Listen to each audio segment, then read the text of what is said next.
Welcome to the Savage Executive Podcast. My name is Steve Smith, and whether you're running a company, leading a ministry, or navigating both, you're in the right place.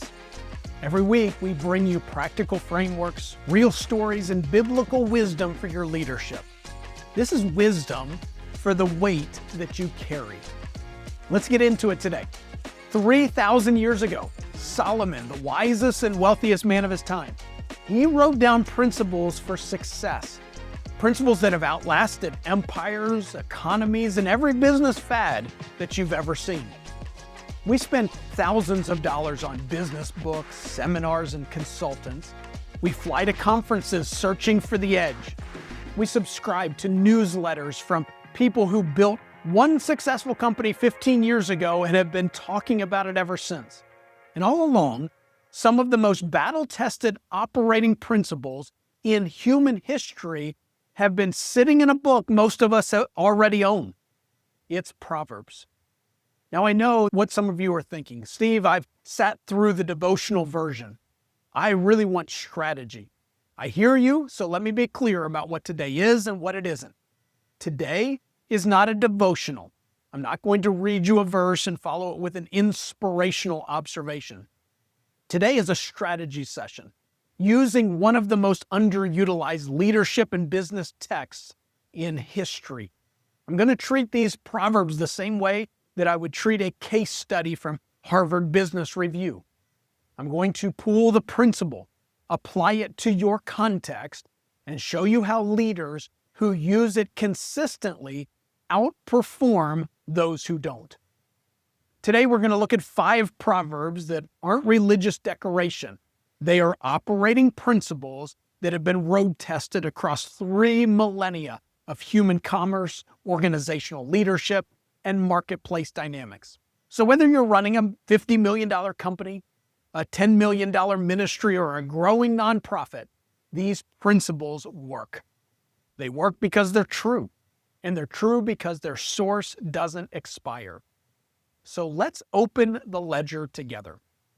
The first one, Proverbs, is excellence as strategy. Proverbs 22:29 says, "Do you see someone skilled in their work? They will serve before kings. They will not serve before officials of low rank." The business and ministry principle, excellence opens doors. Not networking, not self-promotion, not the right connections. Excellence. Become genuinely exceptional at what you do, and opportunity finds you. I want to push back on something that has become a fixture in leadership development space. The idea that relationships are everything.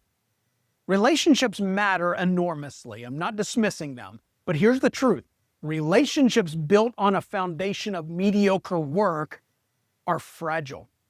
Relationships built on a reputation for excellence are durable. The referral that comes because someone trusts your work is a completely different conversation than the referral that comes because someone likes you. In a business context, this means doing your core work so well that referrals are not something you have to chase. They're something you have to manage. In a ministry context, this means running your programs, your services, your stewardship, and your communication with such consistent excellence that your community notices and your donors feel confident that they have invested wisely. I've seen organizations market heavily and build little. I've seen others market minimally and grow consistently because their reputation for excellence preceded every conversation. Skill attracts opportunity. Solomon saw this in the courts of ancient kings. It is equally true in your board meetings and donor conversations and client calls that you will have today. Here's the diagnostic question. If someone evaluated your organization's work, your programs, your deliverables, your stewardship of resources, would they call it excellent? Not good, not adequate. Would they say it's the kind of work that warrants a recommendation to the most important people that they know? The answer is not an immediate yes. That's your most important strategic priority. Proverb 2 for today is the advisory circle. Proverbs 11:14, where there is no guidance, a people falls, but in an abundance of counselors, there is safety. Here's the principle. Build your advisory circle intentionally. Not yes men, counselors. People who will tell you hard truths without flinching. People who have been where you want to go. People who carry no stake in your approval and therefore no incentive to soften what they see. Every leader has blind spots. This is not a character flaw, it's a function of the position. When you are inside the organization, inside the pressure, inside the vision, you cannot see everything from the outside. The perspective you need most is the one your position makes hardest to access. The leader who believes they can self-navigate, who trusts their own instincts above outside perspective, will eventually be surprised by something that they should have seen coming. And it won't be a small surprise. The things our blind spots hide from us are usually the big things. The organizational drift, the culture problem building in a department we're not watching closely enough, the financial assumption that felt solid until it didn't. For business leaders, this means a board of advisors, a peer CEO group, or a mentor who has built what you're building and made the mistakes that you haven't made yet. For ministry leaders, this means a network of executive pastors or nonprofit directors who understand your specific context, the constraints, the board dynamics, the donor relationships, the weight of mission-driven leadership that secular business advisors often can't fully grasp. For both, it means people whose relationship with you is strong enough that they'll tell you what you don't want to hear, and you trust them enough to hear it. Build the circle before you need it. An advisory relationship forged in crisis is not the same as one cultivated over time. You want people who already know your organization, your history, your tendencies, so that when the hard moment comes, they can speak with context, not just with good intentions. Proverb 3, plan, then act. Proverbs 21:5, the plans of the diligent lead surely to abundance, but everyone who is hasty comes only to poverty. The principle? Plan, then act. Don't act, then rationalize. Diligence isn't just hard work, it's thoughtful work. The shortcut that seems faster almost always costs more. I've watched organizations rush into decisions and spend years unwinding the consequences. A hire made too quickly because the pressure was real. A facility commitment signed without adequate operational review. A program launched before the funding model was stress tested. A capital campaign initiated before the organizational systems could support what success would require. Every one of those situations felt urgent at the time. Urgency is the enemy of diligence, and haste is almost always driven by one or two things: anxiety or excitement. Neither is a good decision-making. Anxiety says we have to act now before something gets worse. Excitement says we have to move now before the opportunity passes. Both bypass the thinking that prevents regret. One practical tool I give every leader I work with is the 48-hour rule for major decisions. Write the decision out clearly, what you're deciding, what the alternatives are, and what the risks are on each path.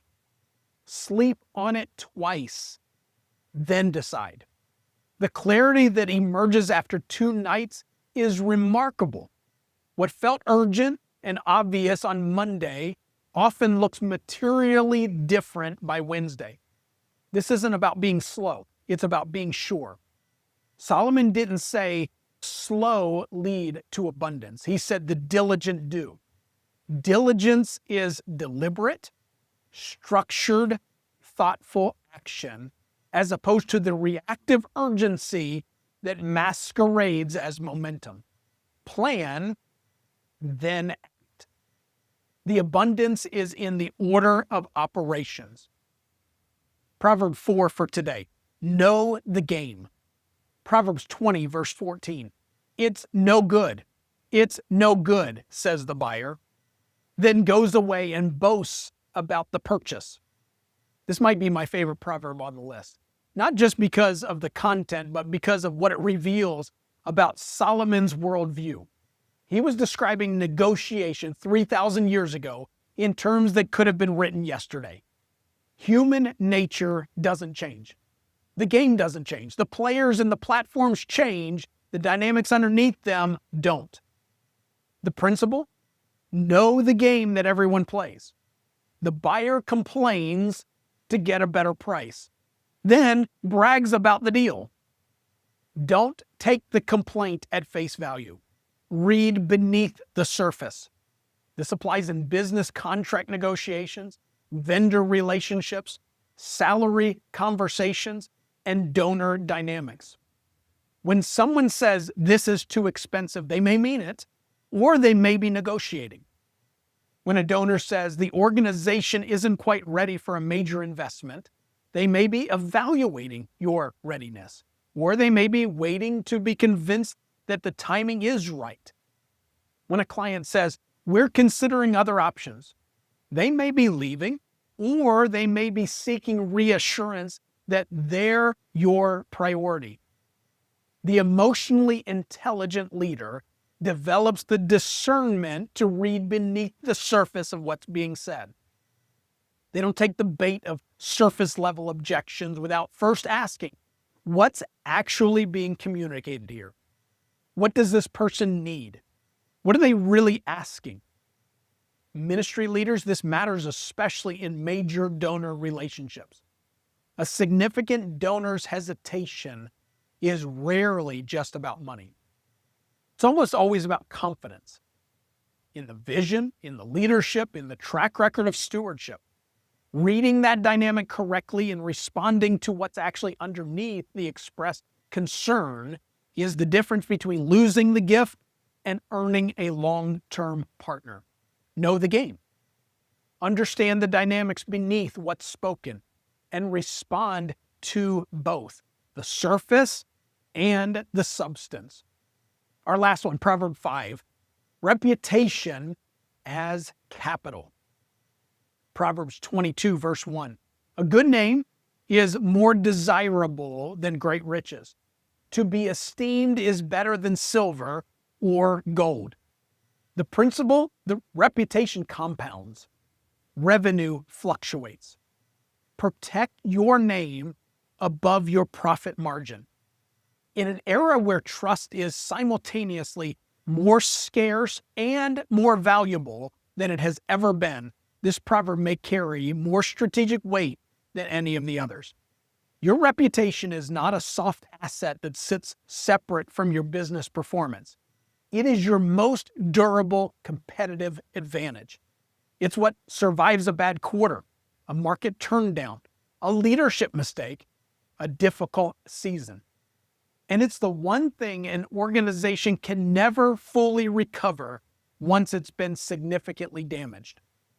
The deal that makes money but damages trust is always a bad deal. The decision that improves this quarter's numbers but erodes your team's confidence in your integrity is always a bad decision. I know that's a hard line. I'm holding it.